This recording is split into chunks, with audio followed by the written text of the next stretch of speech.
केवल आजकल एक मुद्दा बहुत गरमाया हुआ है जब से सुप्रीम कोर्ट ने टीईटी के ऊपर एक जजमेंट दी है। जो टीचर जगत है उसमें एक गुंजाल सा आ गया है इस जजमेंट के बाद, क्योंकि बहुत से लोग जो हैं इससे इफेक्ट होने वाले हैं। बहुत से लोगों को ये नोशन है कि ये जो सरकारी स्कूल के टीचर हैं केवल उन्हीं को इसका असर होने वाला है, तो ये गलत फहमी है। ना केवल सरकारी स्कूल, जो प्राइवेट स्कूल के टीचर्स हैं उनके ऊपर भी ये जजमेंट अप्लाई करती है। जो भी रिकग्नाइज्ड स्कूल हैं उनके ऊपर ये जजमेंट अप्लाई करती है। तो ये जजमेंट की जो इम्प्लीकेशन होने वाली है ना केवल प्राइवेट स्कूल के टीचर्स, गवर्नमेंट स्कूल के टीचर्स के ऊपर होने वाली है, बल्कि प्राइवेट स्कूल के टीचर्स भी उतने ही इससे इफेक्टेड होंगे। इससे पहले कि हम ये जाने कि इसकी क्या इम्प्लीकेशंस होने वाली है और खास करके जम्मू एंड कश्मीर के टीचर्स के ऊपर इसका क्या असर होने वाला है, क्या इसको किस तरीके से जम्मू कश्मीर के नजरिए से देखा जाना चाहिए, क्या ये सुप्रीम कोर्ट की जजमेंट जम्मू कश्मीर के टीचर्स को भी इफेक्ट उतना ही करेगी जितना रेस्ट ऑफ इंडिया को करेगी। तो इससे पहले कि हम ये इशू इसमें डिस्कस करें, पहले थोड़ा इसके ओरिजिन में जाएंगे कि ये जजमेंट क्यों आई, किस तरीके से आई, इसके पीछे क्या जो लेजिस्लेशन क्या थी, क्या एक्ट थे, क्या नोटिफिकेशंस थी, उसको डिस्कस करेंगे। तो सबसे पहले आर्टिकल 21A जो है उसके तहत राइट टू एजुकेशन को एक फंडामेंटल राइट का स्टेटस दिया गया। उसके बाद पार्लियामेंट ने right of children to free and compulsory education act 2009 यानी कि RTE एक्ट जो है 2009 को इनेक्ट किया। इसी एक्ट की सेक्शन 23 में जो सबसेक्शन 1 थी वो कहती थी कि अगर किसी भी व्यक्ति को टीचर लगना है तो उसको वो क्वालिफिकेशन उसके पास होनी चाहिए जो एकेडमिक अथॉरिटी प्रिस्क्राइब करेगी। अब ये एकेडमिक अथॉरिटी कौन होगी? 2010 में एक नोटिफिकेशन इशू की गई सेंट्रल गवर्नमेंट के द्वारा और कहा गया NCTE national council for teacher education जो है वो ये एकेडमिक अथॉरिटी हो। जब उसको नोटिफाई किया गया तो 2010 में पहली नोटिफिकेशन NCTE की आई जिसमें उन्होंने क्वालिफिकेशन प्रिस्क्राइब की। उन टीचर्स के लिए ये क्वालिफिकेशन प्रिस्क्राइब की गई, वो टीचर जो इम्पार्ट करेंगे एजुकेशन उन स्टूडेंट्स को जो चिल्ड्रन है क्लास 1 टू क्लास 8 के। तो उसमें जो मिनिमम क्वालिफिकेशन रखी गई, बाकी क्वालिफिकेशन के ऊपर मैं नहीं जाऊंगा, उसमें एक क्वालिफिकेशन साथ में रखी गई कि वो TET पास होना चाहिए, टीचर एलिजिबिलिटी टेस्ट उसको पास करना है। 2011 में कुछ इसमें अमेंडमेंट्स आई और उसके बाद भी कुछ अमेंडमेंट्स आई, तो उनमें भी रिटेन ये जो था TET को पास करना मैंडेटरी था, तो उन TET को पास करना मैंडेटरी रखा गया। और इसी तरीके से ये जो इशू था उसके बाद सुप्रीम कोर्ट में भी पहुंचा, लेकिन इसके बीच में 23(2) जो थी सेक्शन, उसका सेकंड प्रोविजो ऐड किया गया जिसमें ये अमेंडमेंट लाई गई और कहा गया कि जो भी लोग 31 मार्च 2015 पे टीचर लगे हैं उनको अगर उन्होंने मिनिमम क्वालिफिकेशन हासिल नहीं की है जो सबसेक्शन 1 में प्रिस्क्राइब की गई है, तो उनको 4 साल का टाइम दिया गया 2015 से, जो कि 2019 में खत्म होना था। 1 अप्रैल 2019 को खत्म होना था। और इसके बाद जो 1 अप्रैल 2019 के बाद सेंट्रल गवर्नमेंट ने एक चिट्ठी भी निकाल दी जिसके तहत ये कहा गया कि जो भी मिनिमम क्वालिफिकेशन नहीं अचीव कर रहे हैं, यानी कि जिसमें से एक TET भी था, TET पास करना जरूरी था, जो TET पास नहीं किए हैं उनको जो है गवर्नमेंट नौकरी से निकाल दिया जाए, उन टीचर्स को नौकरी से निकाल दिया जाए। वो टीचर लगने के एलिजिबल नहीं है अगर वो TET पास नहीं है। तो इसी के भी ये जजमेंट जो सुप्रीम कोर्ट में पहुंची, तो सुप्रीम कोर्ट के सामने ये इशू आया कि ये जो इन सर्विस कैंडिडेट्स हैं, क्या जो नोटिफिकेशन के पहले के लगे हैं क्या उनको भी जो ये TET टेस्ट है वो पास करना जरूरी है?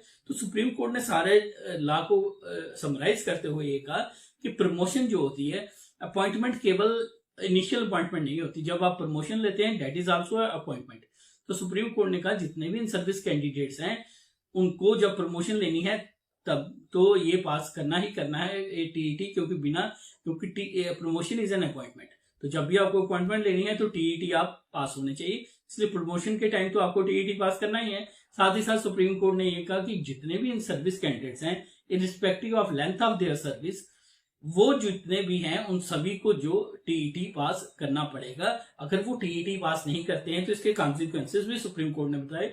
उन्होंने कहा कि अगर उनकी लेंथ ऑफ सर्विस इतनी है कि वो टर्मिनल बेनिफिट्स को एंटाइटल्ड हैं, जैसे कि आपकी पेंशनेबल जॉब हो चुकी है तो आप पेंशन के हकदार हैं, या और भी कई जो टर्मिनल बेनिफिट्स आपको जिसके आप एंटाइटल्ड हैं वो आपको मिलेंगे। अगर आप उसके एंटाइटल्ड नहीं है तो वो आपको नहीं मिलेंगे और आपको जो सर्विस से बाहर कर दिया जाएगा अगर आप TET पास नहीं करते। तो इसका बहुत बड़ा इम्पैक्ट होने वाला है टीचिंग कम्युनिटी के ऊपर, जो TET पास जिन्होंने नहीं की है उनको अगर वो टीईटी पास नहीं करते हैं तो उनको नौकरी से निकाल दिया जाएगा, एक चीज। और दूसरा, जो उनको प्रमोशन भी नहीं मिलेगी। लेकिन आप, जैसे कि मैंने आपको पहले बताया कि गवर्नमेंट की जो अमेंडमेंट थी उसके मुताबिक 2015 से 4 साल दिए गए, 2019 में वो पीरियड खत्म हो गया। तो लेकिन सुप्रीम कोर्ट ने कहा कि हम अपनी तरफ से कंसेशन देते हैं उन सभी टीचर्स को जो काफी देर से सर्विस कर रहे हैं और जो 5 साल के अंदर अंदर रिटायर होने वाले हैं।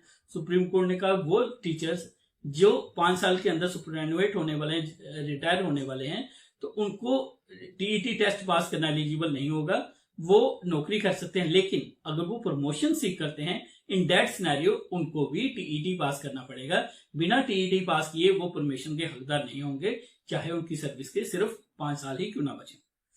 और साथ ही साथ मैंने आपको बताया कि 2019 में मिनिमम क्वालिफिकेशन एक्वायर करने का टाइम खत्म हो चुका था। तो कोई भी व्यक्ति जिन्होंने 2019 तक टीईटी पास नहीं की थी, उनको 2 साल का समय सुप्रीम कोर्ट ने अपनी तरफ से दिया। In exercise of powers under article 142 supreme court ने कहा कि उनको 2 साल के अंदर अंदर वो टीईटी टेस्ट पास करना है। अगर वो टीईटी टेस्ट पास नहीं करते हैं तो उनको जो है नौकरी से निकाल दिया जाएगा। साथ ही साथ 62 में इलेबोरेटली तो सुप्रीम कोर्ट ने डिस्कस नहीं किया, लेकिन 62 में सुप्रीम कोर्ट पैरा 4 जो है नोटिफिकेशन ऑफ 2010 का हवाला देती है, जो कुछ कैटेगरीज ऑफ एम्प्लॉइज को एग्जम्प्ट करती है फ्रॉम हैविंग मिनिमम क्वालिफिकेशन। इसके ऊपर सुप्रीम कोर्ट की जजमेंट साइलेंट है। ये जो सुप्रीम कोर्ट की जजमेंट है, क्या वो एक्सक्लूजन क्लास जो एक्सक्लूडेड है उनको भी कवर करती है या नहीं। लेकिन अगर आप पूरा इसको समझे तो ये सुप्रीम कोर्ट की जजमेंट जो मेरे पर्सपेक्टिव से है, वो सिर्फ उन्हीं लोगों को है जिनको क्लास 4 एक्सक्लूड नहीं करती है, उनको टीईटी पास करना जरूरी है। क्योंकि जिस नोटिफिकेशन को सुप्रीम कोर्ट ने इंटरप्रेट किया है, उसका पैराग्राफ 4 ही जो है खुद कहता है कि कुछ कैटेगरीज के लोग जो हैं वो एग्जम्प्टेड रहेंगे, उनको जो है वो टीईटी टेस्ट पास करना जरूरी नहीं है। और यही जो क्लास है वो फिर जेएंडके के पर्सपेक्टिव में भी आ जाती है कि इसको जेएंडके के पर्सपेक्टिव में कैसे इंटरप्रेट किया जाएगा। तो इससे पहले मैं जेएंडके के पर्सपेक्टिव में इसको इंटरप्रेट करूं और 23(2) का जो सेकंड प्रोविजन है उसको इंटरप्रेट करूं, तो उस ये जो हम देखेंगे ये क्लास किन किन को एग्जम्प्ट करती है, वो कौन से टीचर्स हैं जिनको टीईटी पास करना जरूरी नहीं है, और जो भी मिनिमम क्वालिफिकेशन प्रिस्क्राइब्ड है वो जो है वो पास करना जरूरी नहीं है। पहली कैटेगरी है जो 2010 की नोटिफिकेशन से पहले लगे हैं नौकरी में, लेकिन 3 सितंबर 2001 के बाद, जो 3 सितंबर 2001 को लगे हैं या उसके बाद लगे हैं, लेकिन 23/8/2010 से पहले लगे हैं, जो in accordance with regulations of 2001। अब ये रेगुलेशंस कौन सी थी? एनसीटीई ने पहले, इससे पहले जब ये आरटीई एक्ट आया उससे पहले भी एक रेगुलेशन 2001 में इश्यू की थी, जिसमें उन्होंने क्वालिफिकेशन प्रिस्क्राइब की थी टीचर्स की, क्या क्वालिफिकेशन होनी चाहिए अगर वो टीचर लगना चाहते हैं। तो जो उन रेगुलेशन के मुताबिक लगे हैं, जो मिनिमम क्वालिफिकेशन उसमें फुलफिल करते हैं, और वो 3 सितंबर 2001 के बाद लगे हैं, लेकिन इस नोटिफिकेशन 23/8/2010 से पहले लगे हैं, वो क्लास ऑफ कैटेगरी के लोगों को टीईटी पास करना जरूरी नहीं है। लेकिन उसमें फिर से एक कंडीशन रखी गई है, लेकिन अगर वो क्लास 1 to क्लास 5 को पढ़ाते हैं और उनके वो बीएड हैं या बीएड इन स्पेशल एजुकेशन है या डीएड है स्पेशल एजुकेशन में, तो उनको 6 मंथ का एक special programme in elementary education करना है, जो प्रिस्क्राइब्ड बाय एनसीटीई होगा, तो रिकॉग्नाइज्ड बाय एनसीटीई होगा। तो इस तरीके से पहली कैटेगरी जो एग्जम्प्ट है टीईटी से, पैराग्राफ 4 जो नोटिफिकेशन का उसके तहत वो आ गया, जो 3 सितंबर 2001 के बाद लगे हैं, लेकिन 23/8/2010 से पहले लगे हैं, और वो उस क्वालिफिकेशन को प्रिस्क्राइब करते हैं जो 3 सितंबर 2001 में एनसीटीई ने इशू की थी। In accordance with those regulations लगे हैं, उनको टीईटी पास करना जरूरी नहीं है। अब दूसरी जो क्लास इन्होंने जिनको टीईटी से और बाकी मिनिमम क्वालिफिकेशन से एग्जम्प्ट किया है, वो है जो टीचर क्लास 1 to 5 को पढ़ा रहे हैं और उनकी बीएड क्वालिफिकेशन है, उसके साथ साथ जिन्होंने 6 मंथ का स्पेशल बेसिक टीचर कोर्स किया है। अगर किसी ने जो क्लास 1 to 5 को पढ़ा रहे हैं, लेकिन साथ साथ उनकी बीएड क्वालिफिकेशन है, अगर वो 6 मंथ का बेसिक टीचर कोर्स करते हैं अप्रूव्ड बाय एनसीटीई, उनको भी टीईटी जो है वो पास करना अनिवार्य नहीं है, उनको कोई जरूरत नहीं है पास करने की। और जो तीसरी क्लास है वो है जो भी टीचर 3 सितंबर 2001 से पहले अपॉइंट हुए हैं, in accordance with the recruitment rules. अगर 3 सितंबर 2001 से पहले कोई भी टीचर अपॉइंट हुआ है in accordance with recruitment rules, तो वो उनको बिल्कुल भी मिनिमम क्वालिफिकेशन जो ले डाउन की गई है जनरली, जिसमें से एक टीईटी भी है, वो पास करना जरूरी नहीं है। इस एग्जामिनेशन क्लास के ऊपर आल्दो सुप्रीम कोर्ट ने कुछ इलेबोरेटली नहीं किया, लेकिन पैरा 62 ऑफ द जजमेंट में सुप्रीम कोर्ट ने स्पेशली मेंशन किया है कि क्लास 4 जो है कुछ क्लास ऑफ टीचर्स को एग्जम्प्ट करती है फ्रॉम हैविंग मिनिमम क्वालिफिकेशन। अब इसी जो एग्जामिनेशन क्लास है और ये जो 23(2) है जो का सेकंड प्रोविजो है, जो कहता है कि 2019 से पहले अगर आप टीईटी पास नहीं करते तो वो जो है आपको नौकरी से निकाल दिया जाएगा। अब हम इसको अंडरस्टैंड करेंगे with respect to state of J and K. अब हम पहले प्रोविजो को करते हैं। अगर हम ये मान के चलें कि ये प्रोविजो जेएंडके के ऊपर पीछे से लागू होगा, तो इंटरेस्टिंग बात जो है ये है कि 31 अक्टूबर 2019 को हमें सेंट्रल लॉज अप्लाई हुए। आरटीई एक्ट 31 अक्टूबर 2019 को अप्लाई किया, लेकिन टीईटी पास करने का जो समय था वो 1 अप्रैल 2019 से खत्म हो चुका है।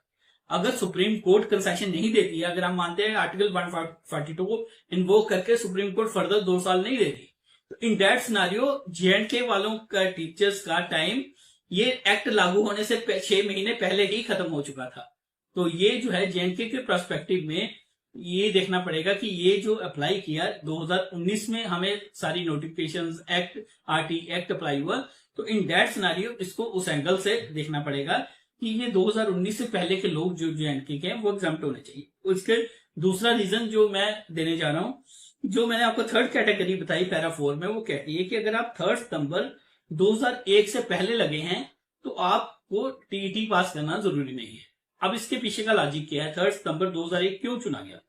3 सितंबर 2001 इसलिए चुना गया कि 3 सितंबर 2001 को एनसीटीई ने रेगुलेशंस इशू की थी जो प्रिस्क्राइब करती थी मिनिमम क्वालिफिकेशन, जो आरटी एक्ट के तहत नहीं थी, उससे पहले ही उन्होंने रेगुलेशंस दी थी। उससे पहले कोई भी मिनिमम क्राइटेरिया टीचर बनने के लिए नहीं था। तो रेस्ट ऑफ इंडिया में कोई भी जो मिनिमम क्राइटेरिया प्रिस्क्राइब किया गया टीचर बनने के लिए, वो 3 सितंबर 2001 में जो रेगुलेशन एनसीटी ने इशू की तभी से पहली बार किया गया। अब ये देखें कि वो रेस्ट ऑफ इंडिया में 3 सितंबर 2001 को लागू हुआ। अब यही क्राइटेरिया जेएंडके में अप्लाई कब करता है? 31 अक्टूबर 2019 को, जब सेंट्रल लॉज हमें अप्लाई किए। अगर हम उसी एनालॉजी पे चलें तो जितने भी लोग 31 अक्टूबर 2019 से पहले टीचर लग चुके हैं, वो सारे के सारे वो टीईटी से एग्जम्प्ट किया जाना चाहिए। और इस जजमेंट को अगर, क्योंकि जेएंडके का कोई भी हवाला इस जजमेंट में नहीं है, जेएंडके के सिनारियो में इस पूरे लॉ को डिस्कस ही नहीं किया गया, ये इश्यू सुप्रीम कोर्ट की जजमेंट में बिल्कुल भी डिस्कस नहीं किया गया कि इस जजमेंट का इफेक्ट जेएंडके के ऊपर क्या होगा। तो इसलिए अगर जेएंडके गवर्नमेंट इस इशू को रेज करती है सुप्रीम कोर्ट के सामने, या पार्टीज जो जेएंडके की हैं वो सुप्रीम कोर्ट में अप्रोच करती हैं, तो सुप्रीम कोर्ट इसके ऊपर जो है फिर से नजरसानी करेगा। और आप ये जो पूरा ये लॉ निकल के आएगा उसमें से मैं श्योर हूं कि सुप्रीम कोर्ट यही कहेगा कि 31 अक्टूबर 2019 तक, क्योंकि ना ही कोई रेगुलेशंस जो एनसीटी ने इशू की वो हमें अप्लाई करती थी, ना ही मिनिमम क्वालिफिकेशन जो 2010 में प्रिस्क्राइब की वो हमें लागू करती थी, ना ही आरटी एक्ट जेएंडके वालों को अप्लाई करता था, क्योंकि सारा का सारा ये जो चीज अप्लाई की वो 31 अक्टूबर 2019 से अप्लाई की। इसलिए टीईटी जो है, जो टीचर लगे रहने के लिए जो है उनको टीईटी पास करना जरूरी नहीं है। लेकिन अगर सुप्रीम कोर्ट ये कह भी देता है तो जब प्रमोशन होगी उस सिनारियो में प्रमोशन लेने के लिए इवन जेएंडके के टीचर्स को भी जो है टीईटी पास करना पड़ेगा, क्योंकि अब ये अप्लाई हो चुका है। और ये नोटिफिकेशन, ये एक्ट और ये जो रेगुलेशंस है, ये सारी कहती हैं कि आपको अपॉइंटमेंट के लिए टीईटी मस्ट है। तो सुप्रीम कोर्ट ने होल्ड किया है अपनी पुरानी जजमेंट्स के आधार पे कि promotion is also an appointment. तो अगर सुप्रीम कोर्ट में अप्रोच की जाती है और ये सुप्रीम कोर्ट ये होल्ड करेगा कि अब ये जो है आपको ये टीईटी की जो क्वालिफिकेशन जेएंडके के टीचर्स को 2019 से पहले वालों को नहीं वो अप्लाई करेगी, वो उसके बिना भी टीचर लगे रह सकते हैं। इवन इन दैट केस जो सुप्रीम कोर्ट जो होल्ड करेगा वो ये जरूर करेगा कि जब आपको प्रमोशन सीख करनी है, इन दैट सिनेरियो आपको टीईटी पास करना पड़ेगा, क्योंकि वो आपकी फ्रेश अपॉइंटमेंट काउंट होगी। और इस वक्त आप जो जेएंडके में वो लागू है, जो रिलीफ जेएंडके के टीचर्स को सुप्रीम कोर्ट से मिल सकता है, जहां जो जेएंडके गवर्नमेंट है जब इसको अप्लाई करेगी तो सुप्रीम ये उसको ध्यान में रख के करना चाहिए J&K गवर्नमेंट को कि ये जितना भी चीजें थी, जो नोटिफिकेशन थी, ये एक्ट था, ये रेगुलेशंस थी, रेस्ट ऑफ इंडिया को 2001 से, फिर 2009 से और 2010 से अप्लाई कर दी। लेकिन हमारे स्टेट में ये 2019 से अप्लाई की, 31 अक्टूबर 2019 से। तो 2019 से पहले के लोग इसमें एग्जम्प्ट होने चाहिए। और सुप्रीम, अगर J&K गवर्नमेंट ज्यादा अब सेफ प्ले करना चाहती है तो सुप्रीम कोर्ट से क्लैरिफिकेशन सीख करनी चाहिए विद रिगार्ड टू J&K। ये था J&K के लोगों के लिए। लेकिन क्या जो रेस्ट ऑफ इंडिया है, क्या उनको भी सुप्रीम कोर्ट की जजमेंट के बाद टीईटी से एग्जम्पशन मिल सकती है? तो इसका जवाब है बिल्कुल। इसमें कोई मुश्किल काम नहीं है, बहुत ही आसान काम है कि टीईटी से आपको एग्जम्पशन मिल सके। देखिए, सुप्रीम कोर्ट जो है लॉ लेट डाउन अपने से नहीं करती। लॉ जो मेकिंग बॉडी है वो पार्लियामेंट है। पार्लियामेंट जो लॉ लेट डाउन करती है, सुप्रीम कोर्ट उसको इंटरप्रेट करती है, उसको लागू करती है। तो इसलिए सुप्रीम कोर्ट अपने से कोई लॉ लेट डाउन नहीं करती और ना ही सुप्रीम कोर्ट ने इस जजमेंट में कोई अपने से कोई लॉ लेट डाउन किया है। जो लॉ लेट डाउन पार्लियामेंट में किया है उसी को इंटरप्रेट करके सुप्रीम कोर्ट ने ये कहा कि आपको जो है टीईटी क्वालिफाई करना पड़ेगा इवन इन सर्विस कैंडिडेट्स को। कई लोगों का ये विचार है कि सुप्रीम कोर्ट की जजमेंट आने के बाद जो गवर्नमेंट है उसके हाथ कटते हैं और गवर्नमेंट कुछ नहीं कर सकती। ऐसा कुछ भी नहीं है। जब रिजर्वेशन इन प्रमोशन को जो सुप्रीम कोर्ट ने स्टक ऑफ किया था, ये कह दिया था कि रिजर्वेशन इन प्रमोशन नहीं हो सकती, तो गवर्नमेंट ने उस टाइम पे जो आर्टिकल 16 है उसको अमेंड किया था और ये प्रोविजन इंसर्ट किया था कि जो प्रमोशन में रिजर्वेशन मिलेगी। इसी तरीके से सुप्रीम कोर्ट की जजमेंट आ चुकी है on the basis of a law. अगर उस लॉ को ही अमेंड कर दिया जाए तो ये जो सुप्रीम कोर्ट की जजमेंट है, ये इसका इफेक्ट जो है वो खत्म हो जाएगा। और जो लोग हैं, जो टीचर्स हैं, जो अब फैक एंड पे हैं, जिन्होंने 20-20 साल दे दिए हैं, 30-30 साल लगभग नौकरी कर ली है, तो उनको एग्जम्प्ट भी टीईटी से किया जा सकता है। इसके लिए या तो मिनिमम क्वालिफिकेशन प्रिस्क्राइब करने वाली नोटिफिकेशन में अमेंडमेंट की जरूरत है, या फिर आप आरटी एक्ट में ही अमेंडमेंट ला सकते हैं और टीचर्स को इससे रिलीफ दे सकते हैं। तो इस तरीके से ये इस वीडियो में मैंने पूरी कोशिश की कि आपको जो है, आपको जो भी इस वक्त तक का सिनारियो है, जो लॉ पोजीशन है, वो आपको क्लियर करूं। और आपकी कोई क्वेरी है वो आप कमेंट में पूछ सकते हैं, मैं उसका जवाब कोशिश करूंगा उन कमेंट बॉक्स में आपका। Thank you.